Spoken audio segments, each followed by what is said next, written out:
இப்போ விஜய், சீமான், அதிமுக, விடுதலை சிறுத்தைகள் இப்படி ஒன்று சேர்த்துறது. ஒன்று சேர்த்துட்ட பிறகு யார் முதல்வர் அப்படிங்கிறத வந்து 2026 சொல்ற கணக்கு வேற, இவர் போட்ட கணக்கு 2031 அது வேற.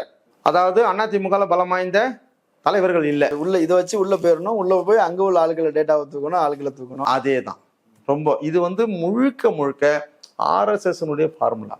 இந்த ஃபார்முலாவை இந்தியா முழுக்க எல்லா மாநிலங்களையும் இவங்க இம்ப்ளிமெண்ட் பண்ணி வந்துட்டு பிஜேபி செஞ்சிருக்குது. மகாராஷ்டிராவில் பண்ணாங்களா, ஜார்க்கண்டில் பண்ணாங்களா, எந்த மாநிலத்திலையும் இவங்க பண்ணல.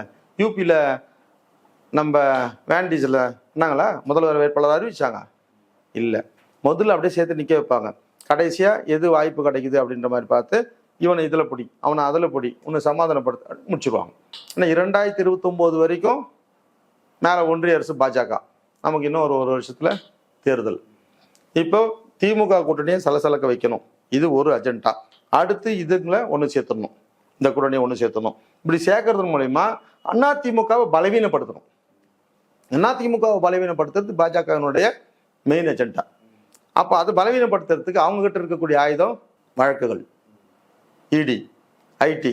ஏற்கனவே அதிமுக அமைச்சர்கள் மேலே ஒருத்தர் தலைமையிலையும் கத்தி தூங்கி நோக்காண்டக்குது எடப்பாடி மேல். இப்போ அதனுடைய சிம்பிள் அதுதான் மெயின். அதிமுகவினுடைய ஹார்ட் ரெட்டையிலே தான்.